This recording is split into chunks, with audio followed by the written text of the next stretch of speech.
trade desk has given investors excellent returns so far in 2024. It's up over 84% year to date. What's more, the trade desk has announced a new product, the TV operating system to compete with Roku, that's expected to arrive in 2025. That has a lot of investors excited about the trade desk stock. In this video, I'm going to conduct a discounted cash flow valuation of the trade desk and let you all know what I think is a fair price to pay for the trade desk stock. I'm going to share with you precisely where I'm getting all of the inputs and what the inputs to this valuation are, so you could see for yourself if the numbers I'm using are accurate or too high or too low. Let's jump in. I want to thank The Motley Fool for sponsoring this video. Visit fool.com/Parkev for the 10 best stocks to buy now. All right, so three of the numbers I'm going to need for the valuation is its market cap at $65 billion, the cash and equivalents balance at $1.221 billion, and the long-term debt, which the trade desk has 0. I also need the company's number of shares outstanding, which stands at 502.56 million. And I need the Wall Street estimates of the trade desk expected free cash flow over the next several years, starting with 2024, where its free cash flow is expected to complete the year at 700 million, increase to 870 million in 2025, jump to 1.05 billion in 2026, and increase to 1.42 billion in 2027. Remember, these are the analysts from the Wall Street.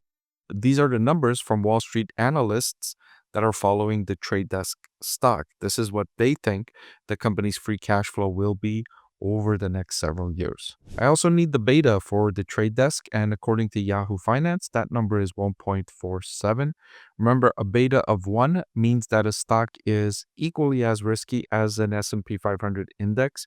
If the beta is 1.47, that means the stock is 47% more volatile than the S&P 500, meaning if the S&P 500 index goes up by 1%, the trade desk stock should go up by 1.47%, and the opposite is also true on the way down. All right, so now that we have all of the inputs, we can jump into my discounted cash flow valuation for the trade desk stock. Starting with 2024 estimate of free cash flow of 700 million, all the way to 2027 estimate of 1.42 billion. I got these numbers from Wall Street Analyst. From 2028 through 2034, I have the company's free cash flow growing at a transition period growth rate of 13.35%. That's half of the growth rate expected by Wall Street analysts between now and 2027. So I have the company's growth rate slowing down, which is traditionally what happens as companies grow larger. Their rate of increase slows down and finally settles down to a long-term equilibrium rate that's equal to the growth of the economy. And so I have the longer term starting in 2035. It's free cash flow growing at an estimated rate of 5% between 2035 and infinity. So when we bring the present value or discount those cash flows back to today, we need a weighted average cost of capital.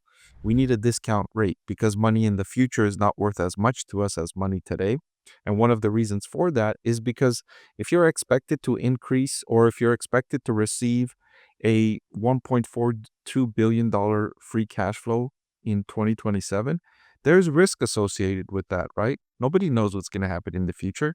Those are estimates. And so to incorporate the risk, you take a discount rate.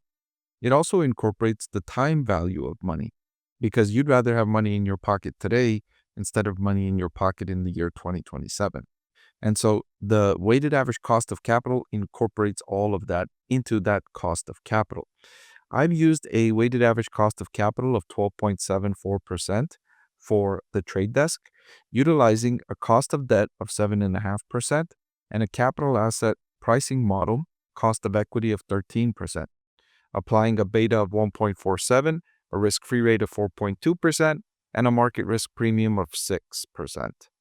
The company has a market cap of 65 billion with 0 debt, but I still have the company's target capital structure with 5% debt and 95% equity.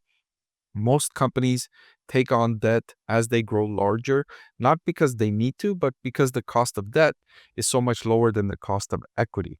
So I suspect the trade desk will do something similar. Even though right now it has zero debt, I've still accounted for that fact in its target capital structure. So when I apply the cost of capital to all of those free cash flows for the trade desk that's expected between now and infinity, I get a value of operations of $23.6238 billion. Now, to that total value of operations, we need to apply the company's cash balance, and that was 1.221 billion. That gives us the value of equity of 24.844 billion.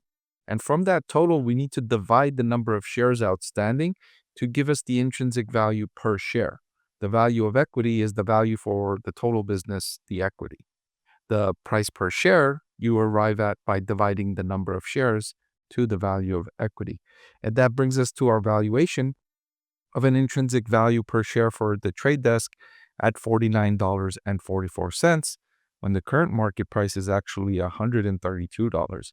So this valuation would suggest that the trade desk is overvalued. One of the reasons could be is the beta.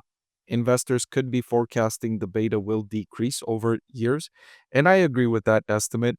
As companies grow larger, their beta tends to gravitate towards 1, unless, of course, it's a defensive company and the beta will then gravitate actually below 1 in the case of companies like McDonald's and Coca-Cola and Pepsi. Procter and Gamble, etc. There's many companies that have betas below 1. They are less risky than the market index. The trade desk, I suspect, will gravitate towards 1, given that it's an advertising company. Advertising is cyclical and not defensive, and so its beta will always be above 1, in my opinion, even in the longer term.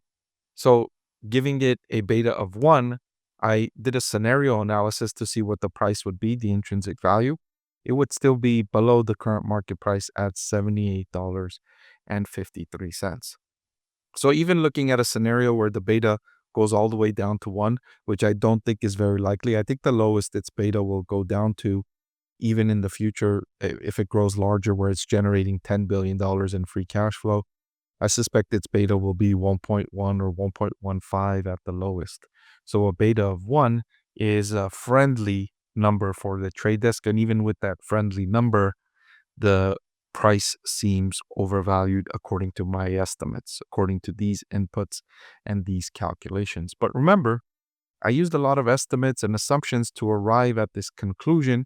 And if I had changed some other estimates, the intrinsic value could have been higher. So I'm curious to hear what your thoughts are. Is the trade desk stock overvalued?